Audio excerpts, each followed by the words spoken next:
Government స్కూల్‌లో చదివిన పిల్లలకే గవర్నమెంట్ జాబ్‌కి ఎలిజిబుల్ అని ఒక నినాదం పెడితే మంచిగుండు. ఎందుకంటే నాకైతే ఈరోజు చాలా అంటే చాలా బాధగా అనిపిస్తుంది. ఒకప్పుడు మనమే వెళ్లి మేడం జాయిన్ చేసుకోండి, సార్ జాయిన్ చేసుకోండి అని రిక్వెస్ట్ చేసేవాళ్ళం. ఇప్పుడు వాళ్ళు మన దగ్గరకొచ్చినా పట్టించుకునే స్టేజ్‌లో మనం ఉంటలేము.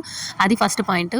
నాకెందుకు బాధ అనిపిస్తుందంటే మా కొండనపల్లి మా బావ వాళ్ళు చదువుకున్నప్పుడైతే 20 మెంబర్స్ అట్లా స్ట్రెంత్ ఉండేనట ఒక క్లాస్‌కి.